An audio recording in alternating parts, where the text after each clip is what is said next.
You're listening to Points Talk with the Travel Mom Squad, previously known as the Travel Hacking Mom Show. Follow the links in the show notes to stay up to date with what the Travel Mom Squad has been up to. Today, we're talking to Pam about her recent 2-week trip to New York City, London, Dublin, and Florence. It was a whirlwind. You'll definitely want to listen in to hear about her fiasco in Florence and how points and miles saved the day. Welcome to the Travel Hacking Mom Show. We are 3 moms who've discovered how to leverage credit card welcome offers to get hundreds of thousands of dollars in travel expenses for nearly free. We've used credit card points and miles to take vacations to places like Hawaii, Paris, Greece, the Maldives, Italy, and so much more. And the best part? We each still have an 800 plus credit score. Imagine being able to book a vacation without having to check your bank account. It's totally possible, and we're here to show you how. Hey, I'm Alex. And I'm Pam, Alex's mom. And I'm Jess. We are travel hacking moms. Today, we are going to hear all about Pam's most recent trip, her annual sisters trip with her sister Julie. There was 5 cities planned, 4 cities visited, and we're going to find out how points and miles made a medical emergency more bearable. So first off, Pam, tell us where you went and how you got there. I think this was one of the best redemptions, and I had to be really flexible. My sister and I knew that we wanted to go to Europe. That was the plan, is that we were going to go to Europe somewhere. And so I used 88,000 ANA miles for a business class flight from EWR, which is in New Jersey, to London Heathrow. So basically what I did is I took American Express membership rewards and transferred them to ANA for this round trip business flight. It is an amazing deal. I mean, seriously, it's $44K each way. I mean, that's just amazing. And I flew on United Polaris Business, and that is a product that I really like. I like United. I know it's controversial. Some people don't. I really like their Polaris business class product. And so I was really excited to do that. Now, in order to do this, you need a lot of flexibility. It's not like it's the easiest thing to find, but we had that kind of flexibility. My sister doesn't work. I work for THM. I'm real flexible. And so we just knew we wanted to go in August or September. So that is really flexible. And so I started looking, and I honestly didn't look that hard, and they popped up. So we planned our whole trip around the dates that I could find for this 88K redemption through ANA. Did you already say, sorry if I missed it, that to do this, it has to be a round trip flight with ANA? I didn't, but thanks for bringing that up. It does have to, when you're booking through ANA with an award flight, it does have to be a round trip flight. So it wasn't like we could fly over there to London and then use something else to get back to the United States. And that's what makes it a little trickier, because you've got to find availability there and coming back. So the main thing with our trip was that we were going to London. My sister had never been to London. I have a daughter that lives there. She wanted to go over and see them. She wanted to. So we kind of built the trip with that as a starting base. And then we were going out of Newark. So we were going out of, near New York City. She'd never been to New York City. And so it was like, oh, well, it's a no-brainer. Let's go check out New York City. I'm always, game for going to New York City, especially if I can, go see a couple Broadway plays or something. So we started out there, and we did 3 nights in New York City. Then we were going 4 nights to London. And then I wanted to go someplace that I'd never been. I wanted to go to a different country. And Ireland has been on my radar for quite a while. So we decided we'd do 3 nights in Dublin. And then we were going to go to Cinque Terre, Italy, because I love Cinque Terre. It's gorgeous, absolutely magnificent. And since we were going to Cinque Terre, my sister said, well, what Florence? Is that anywhere near? I'd always like to go there. And it was like, oh, okay, yeah, we can go to Florence for a couple of days and then Cinque Terre. So it was just kind of this trip that kind of evolved from we're going over to Europe, and then it just, evolved from there. And in between our different flights, once we got to London, we flew cheaper European carriers like I think we did Ryanair one time, we did KLM another time, and then we were planning to take the train between European cities. And so that is how the trip was set up. And you'll hear it didn't go exactly as planned. Okay, so tell us about starting with New York City. Where did you stay? I'm interested because you and I had recently stayed at the Park Hyatt earlier in the spring, and I know you stayed at the Thompson, so I'm looking forward to hearing how those compared. But I also know you stayed at another place. So tell us all about New York. It's hard for me to go and stay just one place because I like my hotel hopping. I like to, if I'm going to New York City, I'd like to go to every single hotel in New York City, and then I could expert every single hotel. That would take your whole life. The really nice ones. And then I can say, hey, everybody, this is the one you should stay at. And then I can decide that that's the hotel I'll stay at for the rest of my life when I go to New York City. Well, what I am impressed with is it looks like you just stayed at 2 hotels in New York City, and you were there for 3 nights. So you only hotel hopped twice. You toned it down a little bit. I did. You didn't want to exhaust Julie at the very start of the trip. Well, after my trip to Australia, New Zealand, and your dad talking about the hotel hopping was a little rough on him, I thought I might need to tone that a little bit down. So our first stop was at the Andaz Fifth Avenue. It's a Category 7 Hyatt hotel, and we got it at off-peak pricing for $25K. Unfortunately, they were really busy that week, and I checked when I've gotten really bold, Jess, where I don't wait for them to tell me whether or not as globalist I've got an upgrade. I am bold, and that I don't think you're an Enneagram 9, Mom. The Enneagram 1 comes out when it comes to suite upgrades. You have your search done, and you're like, I see that you have availability. I can see it right here in my app. Exactly. And I had looked, and I saw that they did not have availability. So I wasn't expecting it. They also don't have a lot of suites. They told me it's a smaller property, but it was still a really nice room. It had a small little sitting area with a little desk. The bathroom was huge. It was gorgeous. They do give treats because Andaz's always do, but I wasn't overly impressed with the treats at this one. There was just a chocolate bar and potato chips. So Jess knows I'd like a little bit more. You'd like some gummy bears in there? Yes. Yeah. A few more things, but they had a great globalist breakfast. It's down in the bottom of the hotel. I believe it's called the Cellar, but don't hold me to that. But you ordered a la carte. It was really good. And I would go back to that hotel. I thought it was in a great location. It's kind of midtown Manhattan. We walked to all kinds of places the first day. It's right near Bryant Park. Bryant Park is so cute.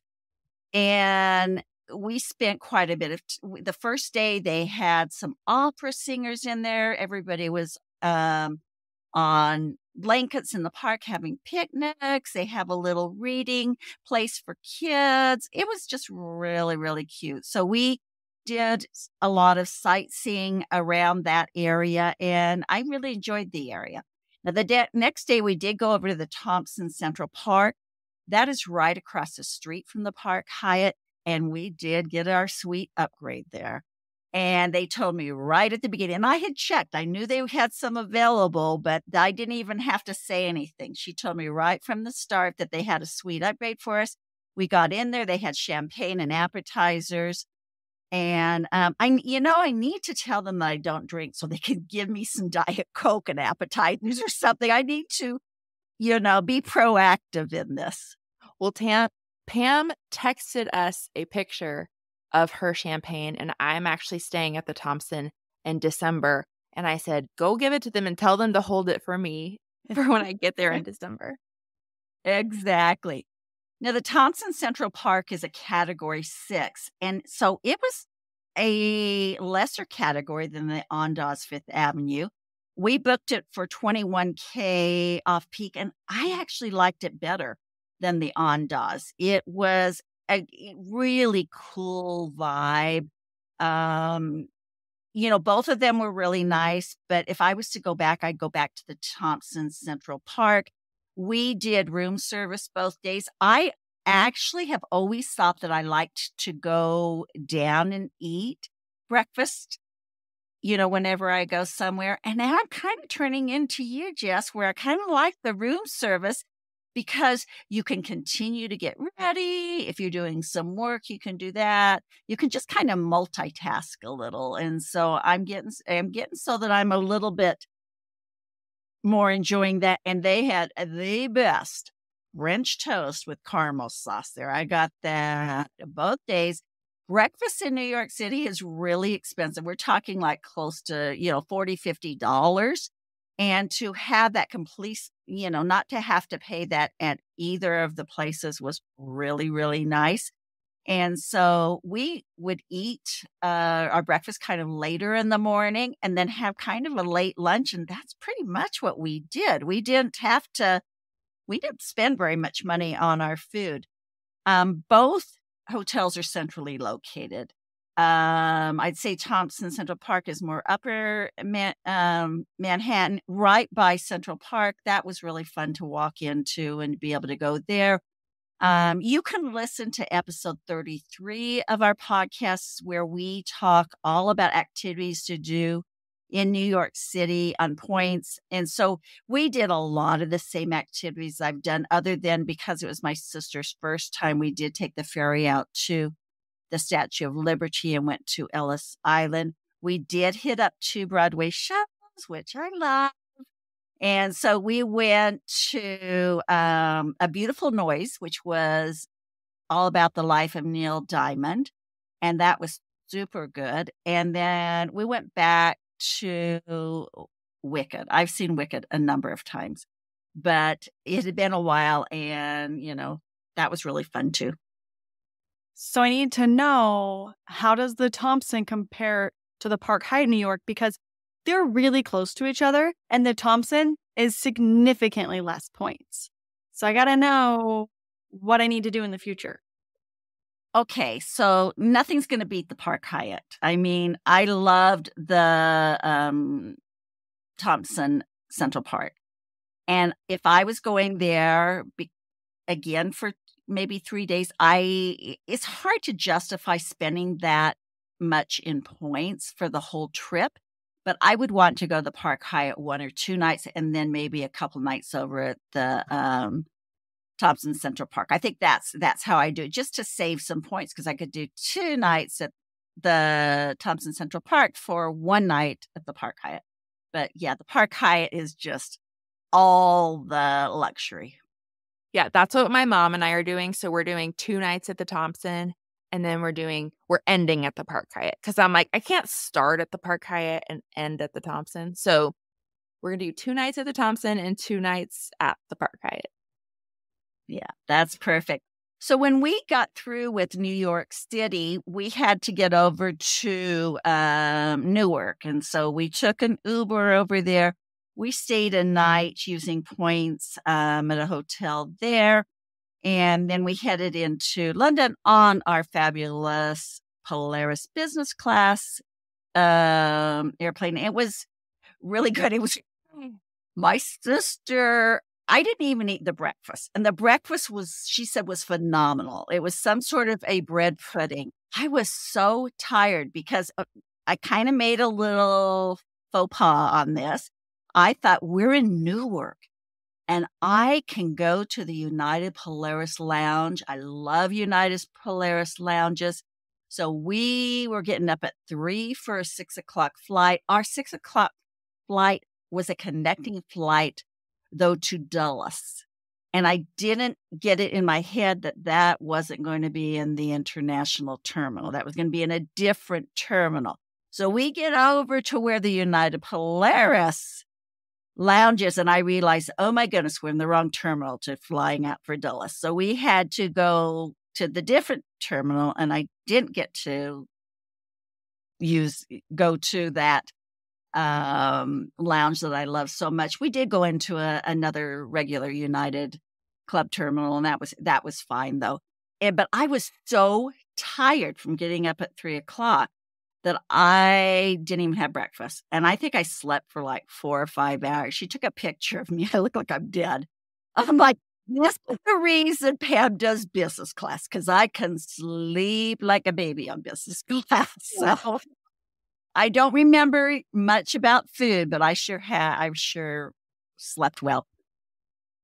So when we got to London, we spent the first 2 nights with my daughter and her family. And then we went into central London because we wanted to be closer to the action. And this was where I couldn't decide what to do, because I kind of wanted to go to a different hotel and check it out, use different points, be able to write a review about something else. But the last time that I was in London, I stayed at the Hyatt Churchill, and it was phenomenal. Really a fancy hotel, very centrally located, and they had upgraded me to a suite. And as I could see, they have a lot of suites, so I felt pretty comfortable that they would upgrade me again. And honestly, I did a little travel hack where I said I wrote them a little note and said that I was coming back and that I'd been there before and had been upgraded to a suite and that I thoroughly enjoyed it. And I was bringing my sister, who had never been to London, to the Churchill. And if they could do anything to make our stay more enjoyable, and if we could be upgraded to a suite, we would really appreciate it.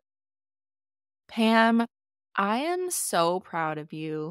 You are really letting that Enneagram 1 come out and shine. And I am just proud Pam Jr. right now. Yep. Well, we got upgraded to that suite, and that was probably my sister's favorite hotel because she loved the suite. They do have a lounge there, and it's really nice. Not only does it have a really good breakfast, but they have treats all day long. There's beverages all day long, and then they have a social hour. And so we went there for dinner one time, and there was salami and cheese and crackers and desserts, and they had special appetizers they brought around, and we made dinner out of that too. So I think when we were there, we really, saved on food. So I do, enjoy other hotels in London. It's just really hard for me to give up on the Churchill because they've just been so good about giving me suite upgrades. It's a gorgeous hotel, impeccable service. Our room wasn't ready. We came back a few hours later after seeing the sights, and I walked up, and it was a different person at the check-in, and he said, "Oh, Mrs. Ordage, you're here." And I'm thinking, huh? How does he know my name? So they won some, real brownie points on, that kind of service. So when we were in London, we saw all the sights. I mean, one day we walked 20,000 steps. We saw everything. The second day we saw a few less sights because our feet hurt so bad. We did go to another play. I saw Les Mis. Les Mis is my favorite all-time play. I love it. And we do have a post that talks about things you can do in London to get more of an idea of some of the things that you can do. We didn't do a whole lot of going into museums or to the London Tower, some of the other things. It was more like a drive-by, checking everything out. What did Julie think about her first trip to London and New York? How did she like both of them? Well, she was really funny because she never wanted to go to New York City because she was afraid she was going to get mugged or something. And she just thought of the New York City you see in the movies where it's not good. And she was so pleasantly surprised. She thought it was really a pretty city. She really enjoyed it. She loved Central Park. And she was shocked. And she too also really enjoyed London. She loved the history of it. She loved all the old architecture, and we had a really good time. So that was, London is just always fun for me. I just have a great time whenever I go to London. And in order to get to our next destination, which was Dublin, we had to get to Gatwick Airport. Now, that's outside of London a little bit. So we took an Uber there. It cost us about $90, which was quite a bit. But our flight was really cheap. We were flying on Ryanair, and we were flying to Dublin. And one thing that was really good when we got on our flight to Dublin is we were sitting next to a lady who was from Dublin. And she was asking us what we were going to do. And we said, well, we're just thinking we're going to just stay in Dublin. We're just going to take it easy, be kind of chill and see some of the sights. And she says, no, you need to get out of Dublin. She says, you will not see Ireland if you don't get out of Dublin. Dublin is very small. You can see that in one day. So you need to get out of Dublin. And so I was really glad that she had sat next to us because it changed what we were going to do. Now, Dublin doesn't have the best weather. So, Alex, think of Humboldt County. Yeah, and that's where I grew up. That's where how many years? Pam lived there for 40 years or something, which is surprising to me that that's why that's surprising to me that you wanted to go there, because she did not like living in Humboldt County for 40 years because of the weather. Yeah. So, I just had to go there. I wouldn't say that I'm probably going to go back, although it was a really lovely city. It has a lot of really interesting sites, beautiful churches, castles, the nicest people. It's kind of like Scotland. The people are just super nice. The first day we took a walking tour and we saw most of the sites because, like I said, Dublin isn't that large. The second full day that we had, we took a Viator tour out of the city. We went to, I think it's called Glendalough.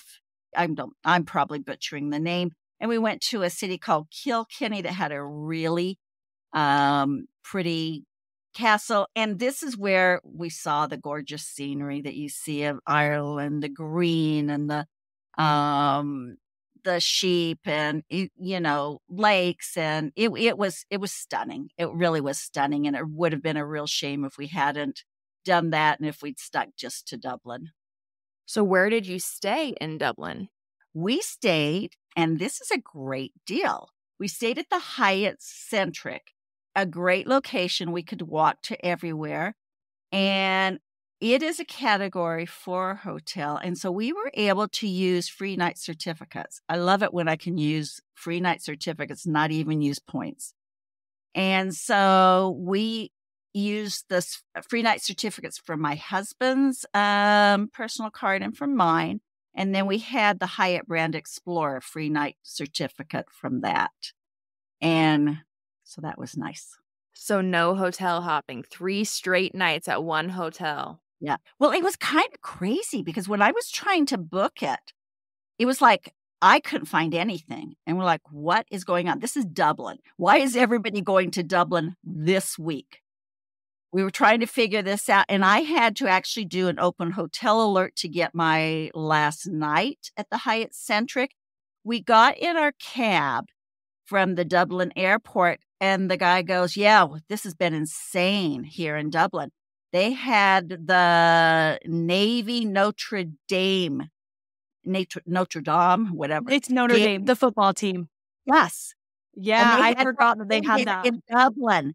And I guess, I don't know if they do it every year, but I think this was like a first time, they think, don't quote me on that. But yeah, Notre Dame football went and played a game there.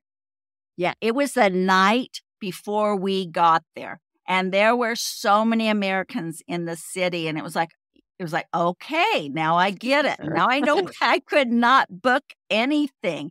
And so I was just really glad to be able to find something. They did give us the first night. And again, here's kudos to Pam, pat on the back.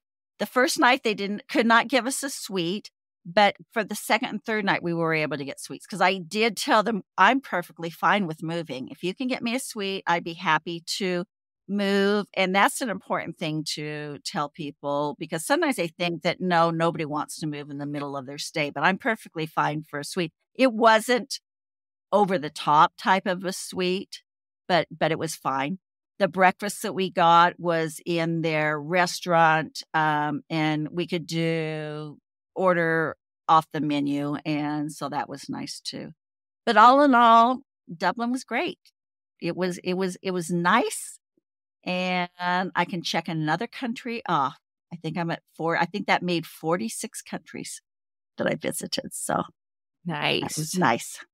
All right, so this is where the fun begins, right? The fun begins now. So when we were getting ready to go on our trip, just before it was a trip that we didn't know for sure was going to happen.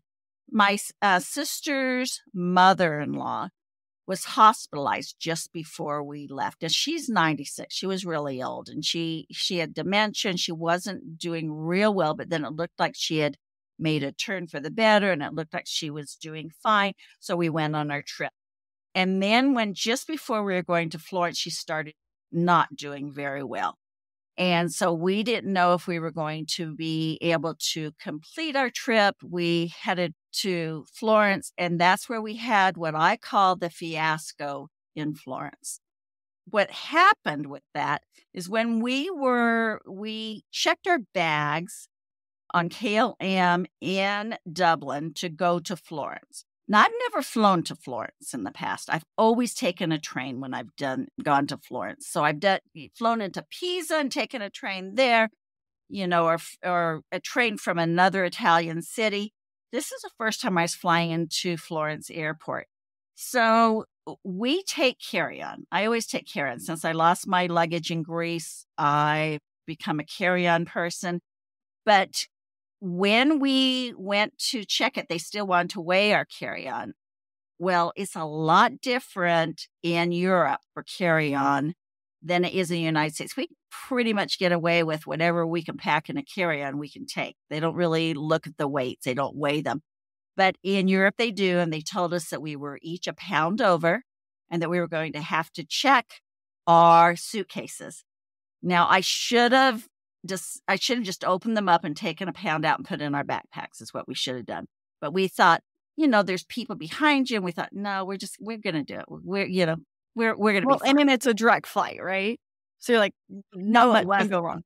Oh, it wasn't? No. Oh, that's right. It had a stopover in Amsterdam.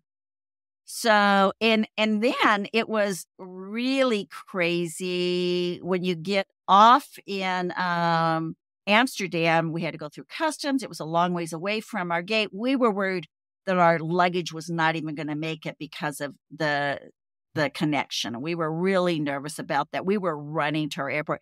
Everything was delayed, and it was delayed because supposedly they had some weight discrepancies with the airplane. And that gets more interesting when you find out what happened.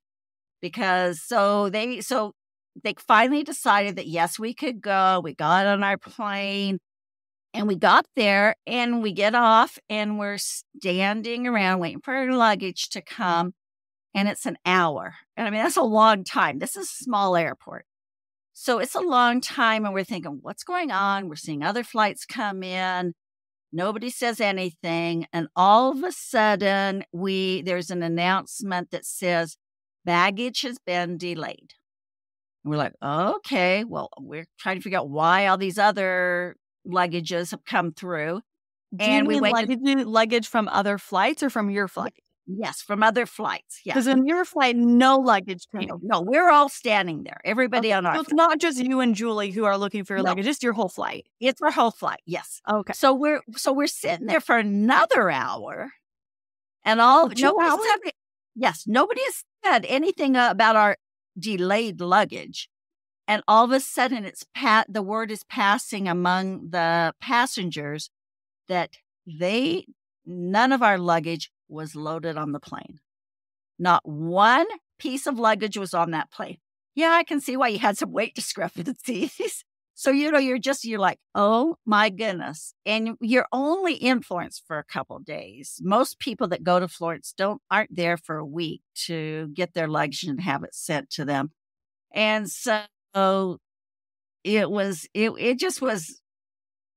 a mess. You've got 100+ people at the lost and found area trying to report their missing baggage. There's 2 employees there. So you've got probably 6 or 7 lines of people pushing in. It was just, you could just see, you would be there till the early morning hours. So then they passed out pieces of paper that you could email all the information. The only problem was that when you we went to our hotel, and when we tried to email them the information, it came back, email rejected. There's no such email. When you tried to call them, it hung up on you. When you tried to fax the information, they didn't pick up. Anyway, I'm not going to go through all of it. Let me just tell you, it was crazy. And I am going to write a story about why I always carry on baggage. I think that's for next week, and my fiasco in Florence. So we went, and I think maybe for the next holiday, Alex should gift you some Apple AirTags as a gift. we had people. This is the crazy thing. People had those on. And they said, and one lady goes, oh, yeah, no, it shows that it's in Florence. And so we were like, oh, okay, great. It's good. Turns out, I think it was her phone that she was looking at. There was something else, or her purse or something. Yeah. And that, no. And then we found out later that no, it showed that it was in Amsterdam. So we went on to our hotel. We stayed in a magnificent hotel. I know, Jess, you stayed here. It's a small luxury hotel. It's the Palazzo Vecchietti. It's in Central Florence. It's $45K a night, and it's pure luxury. From the minute you walk in, you are wined and dined. It's stunning. What did you think about it, Jess? Oh, obsessed. I mean, I think I mentioned this in my Italy recap episode, but we were the only people. We didn't see a single soul the entire time we were there other than the workers. And we walked in, and the guy is like, have a seat on the couch. I'll check you in here. Like, they don't have a check-in counter. It's just like a personalized one-on-one check-in experience. I mean, it was amazing. And the room was huge. It was like an apartment. So yeah, I would go back there in a heartbeat. And it's so centrally located. It's in, you're close to the Duomo. It is absolutely beautiful. We did see a few people there. So there were a few people while we were there. And on this trip, I reached 50K nights. You mean 50 nights? 50. Not 50,000. Oh, well, I travel a lot, but not quite that much. So I got my first suite. What are they called, you guys? Suite Upgrade Award. Yes, Suite Upgrade Awards. So, yeah, I'm really excited about that. We did, as you can see, stay in all Hyatt hotels. So I'll put a link to how you can get more Hyatt points in the show notes. The breakfast was amazing. It's in another little room. It's all fancy china, tons of choices. It was just a really luxurious place to stay. I could have enjoyed it a little bit more if I'd had my luggage, if I wasn't so stressed about how I was going to get my luggage. We packed all of our sites into that one day, including a cooking class of making pizza and gelato. Florence is one of my very favorite cities. I've been there 4 or 5 times. It's not like there's a ton to see, but it's one of those places that just speaks to me. I think the vibe of it, the beauty of it. I could sit down in one of the squares and just people watch, and it's just an insanely beautiful place. We did have to spend some of our time shopping for necessities because we didn't have much with us since we lost our luggage. So we bought some clothes. And we bought some little bit of makeup, straightener. KLM did tell us that they would reimburse us for $100 a day. And so, we'll get that back. It's also, I did book it with the Chase Sapphire Preferred.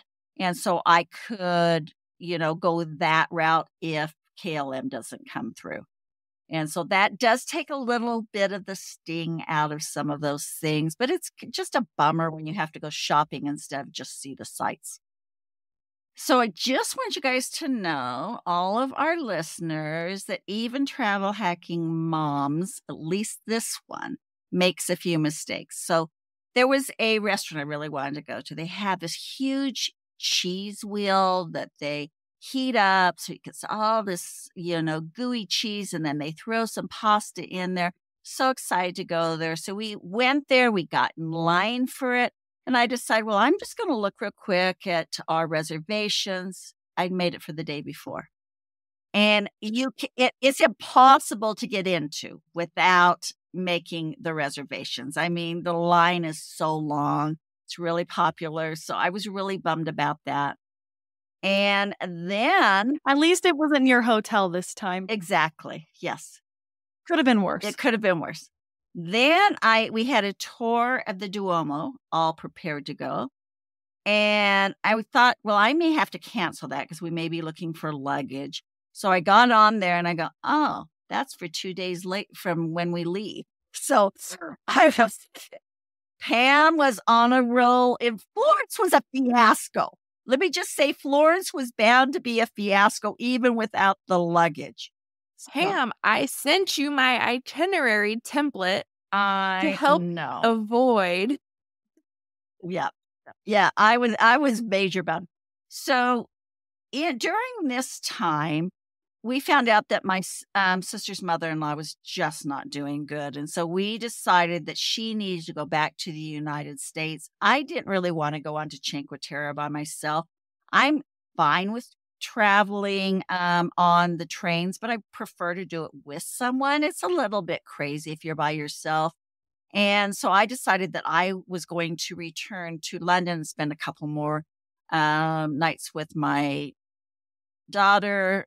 My sister was going to go back to Arizona, where she's from, but we had to get our luggage first. We were not leaving without our luggage. We had they said, oh, yes, don't worry, you can leave it and we will get it back to you in the United States.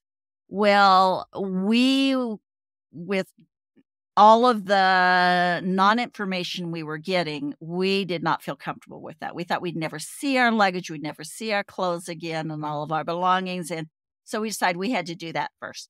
So I won't go over everything that we did to finally get it, but we did find out that it was probably at the Florence airport from KLM Italy. And so we decided that we woke up our last day in Florence when we were supposed to leave to go to Cinque Terre.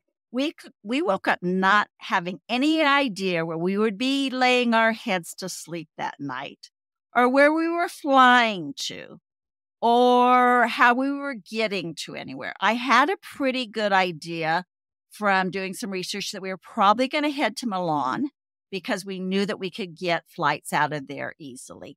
And so that was kind of the plan, but our whole objective of that day was first get our luggage. So we finally were able to get our luggage, and it was insane.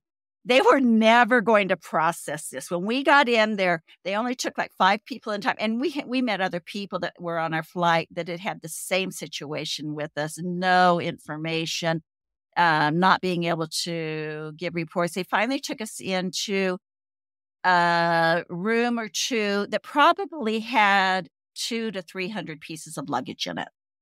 And at the lost and found station, where there's now 3 people, you probably had another 100 people trying to claim bags from air flights from that day. And I luckily I found my travel freely luggage tag, that fluorescent thing. Thank you, Zach, that I found quickly. And my sister found hers. We finally got out of there. But as we were talking to someone, I said, how often does this happen? This is insane. She says it happens all the time at this airport. And let me say that they are ill-equipped to handle it. They do not have the manpower. I will never go to the Florence airport again. I will only do trains. So anyway, so we decided that we would head to Florence to the train station. And we got us on a train to Milan. While we were on that train, we started looking for flights. We got a flight for my sister. I was able to use points to get back to London. We were able to book a Moxie Marriott with points.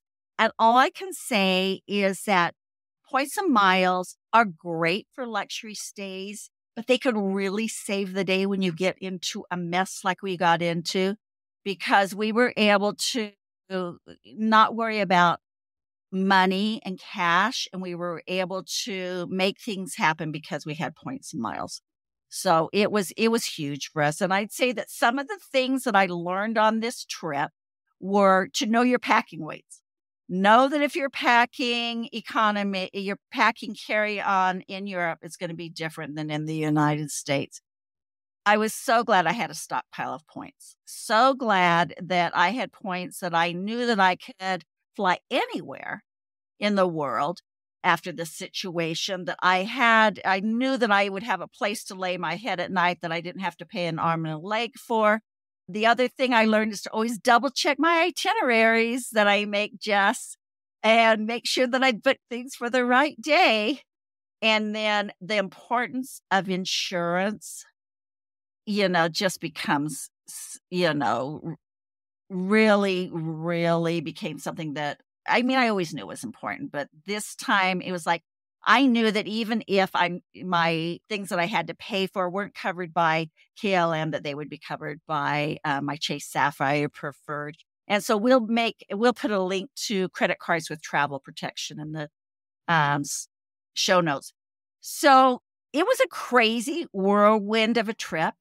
It was not, you guys knew how stressed I was. I was really stressed with the whole baggage situation. But you know what? It all works out. I look back and it's like, it was a great trip. We had a great time. So all's well that ends well. And Pam is normally pretty cool as a cucumber when it comes to traveling. She travels frequently and she's used to maybe some things going a little bit wonky. But I could tell that this was on a next level based on the text messages that she was sending us. She was so mad and just frustrated. And I felt so bad for her. And Alex and I were brainstorming, like, what can we do to help Pam? But, you feel helpless when you're on the other side of the world. So and you're getting no answers. And I needed to really get my sister home. Yeah. So you had two things. It's like, we got to get our bags, but I've got to also cancel this last leg of our trip and find out how to get my sister home. And she did make it home in time, right? Before her mother-in-law passed away. Yeah, she did. Her mother did pass away. She made it just hours before. So, it was the right decision. I was, really glad that, it all ended up the way that it did, but it was definitely a little nerve-wracking. And Pam had just, like, the week prior written a glowing review of KLM business class. And I was trying to, I use humor to try and lighten the mood in these situations. So I'm like, you go in there and you tell them you're going to edit your blog post and you're not going to say nice things about them. Well, it's crazy. Oh, well, that was quite the trip, Pam. We are so glad that you got reconnected with your luggage and you managed to have a good trip in spite of your fiasco in Florence. If you enjoyed today's episode, we would love it if you would leave a 5-star review and also share it with your friends. Thank you so much for your support. Thanks so much for listening to the Travel Hacking Mom Show. Make sure to hit the subscribe or follow button from wherever you're listening so you never miss an episode. Want to start jet setting even faster? Follow the links in the show notes to learn about everything we discussed in today's episode. And to stay connected and follow along, follow us on Instagram at Travel Hacking Mom. We can't wait to see where in the world Points and Miles take you.